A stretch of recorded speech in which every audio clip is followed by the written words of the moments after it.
It was a Tuesday in early April.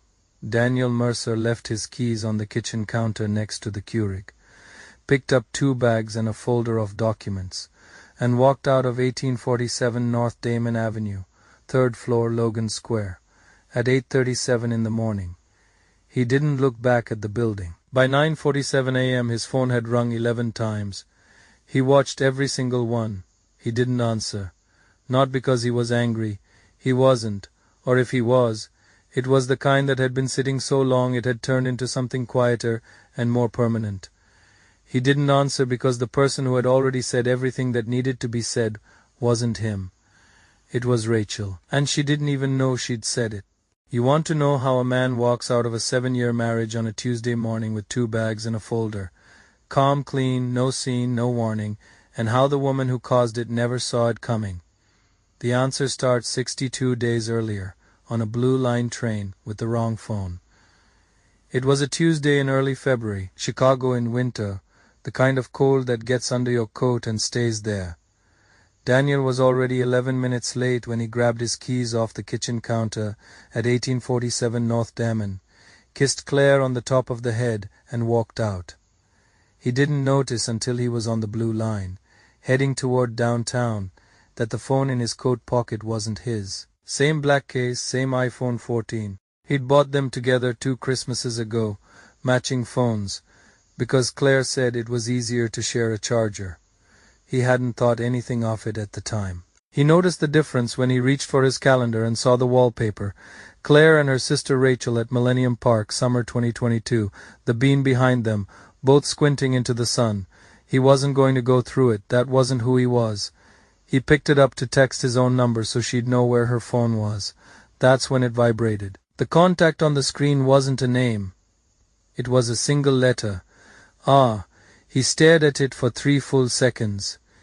He almost let it go to voicemail. He picked up. Claire, oh my God, I've been trying to reach you since yesterday. Warm, familiar. The easy intimacy of someone who's known you your whole life. He recognized the voice immediately. Claire's younger sister. The one who came to Thanksgiving every year, who borrowed Claire's sweaters, who called her babe and meant it. Daniel said nothing. The appointment is confirmed for Friday, Rachel said. Dr. Huang's office, North Michigan, you know, the one 11:15, and Claire. She paused just slightly, the way you pause when you're saying the part that matters most. They said the baby is fine. Everything looks good. The train moved through the underground dock between Damon and Division. A man 2 seats over was eating a breakfast sandwich. Someone near the doors had their foot tapping to something on their earbuds. The fluorescent lights ran without flickering. The world kept going. Daniel did not. He sat completely still. His right hand was pressed flat against his thigh. His coffee, 3rd of the morning, from the Dunkin' on Milwaukee, was in his left hand, going cold. He didn't feel it. Rachel kept talking. She mentioned a name Daniel had never heard before. Said it twice. Said Claire needed to make a decision about the apartment before the end of February. Said he was worried.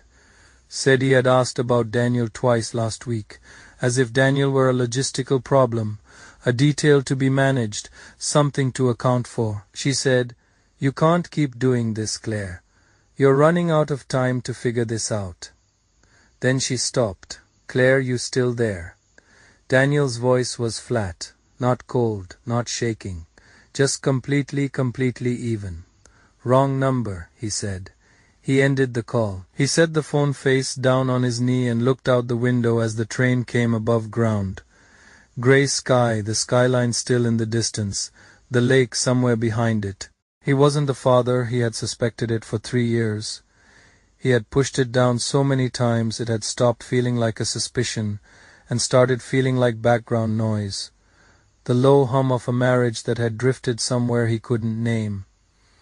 Rachel had just named it for him, and Rachel had done it trying to help her sister, trying to protect her. That was the part that would stay with him.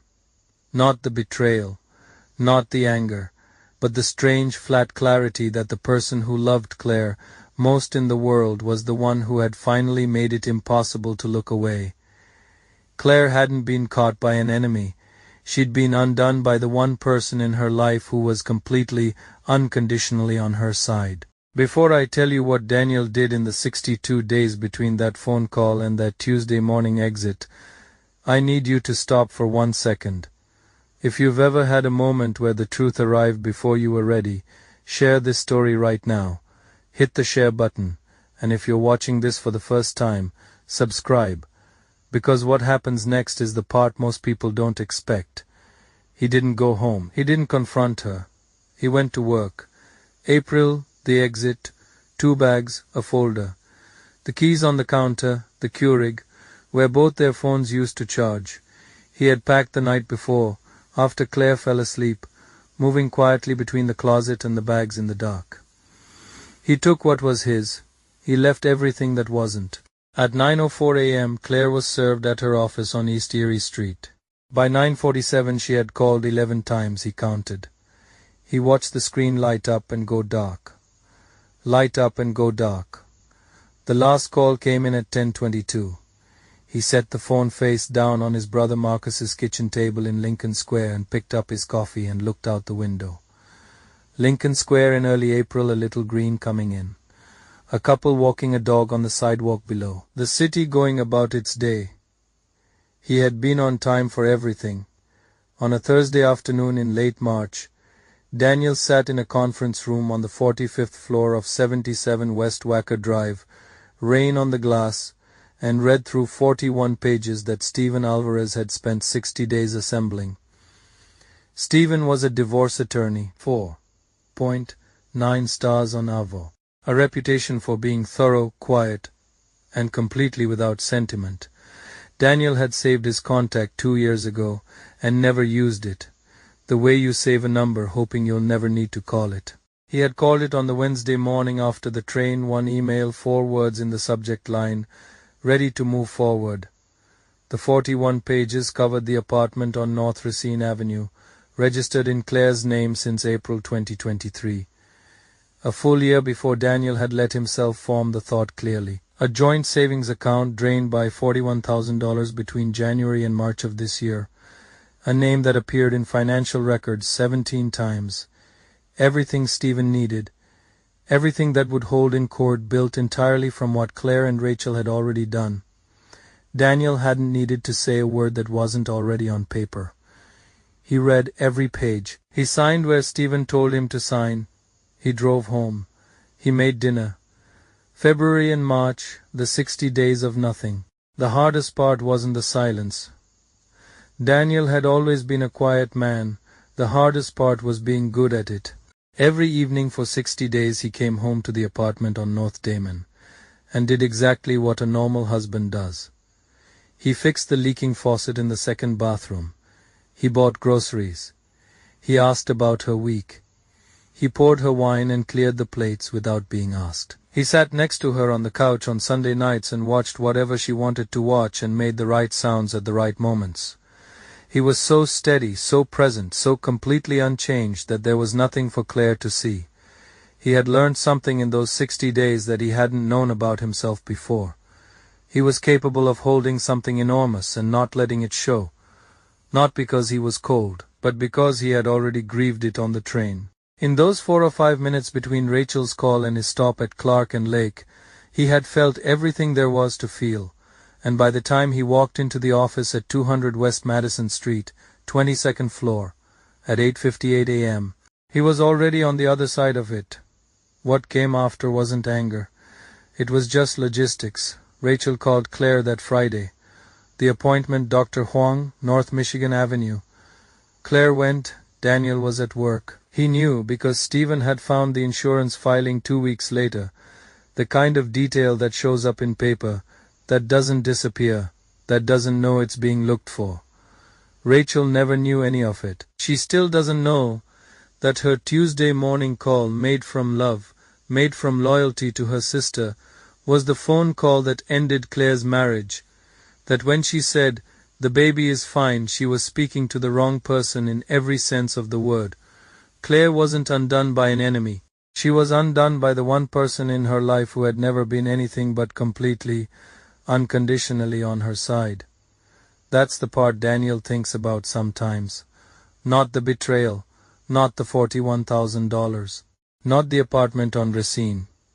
Just Rachel's voice on that train, warm, easy, careless, full of love, and how none of it was her fault at all. The divorce was finalized on September 9th, 7 months, 3 court dates, and 1 deposition that covered everything Stephen had found and nothing Daniel had said. He walked out of the Daily Center at 50 West Washington Street at 2:14 in the afternoon. Cool air September in Chicago, the good kind. Finally, after a long winter, he stood on the steps for a moment, didn't feel triumph, didn't feel relief, exactly. He felt the particular stillness of a man who held something enormous, held it quietly and saw it all the way through. He drove north, met Marcus at a coffee place on Lawrence Avenue they'd been going to since they were kids, ordered the same thing he always ordered. He sat down, he was on time. Claire's marriage didn't end because Daniel found out. It ended because Rachel loved her, and loved her loudly to the wrong phone on the wrong Tuesday morning. Some people blow up their own lives. They just don't know who handed them the match.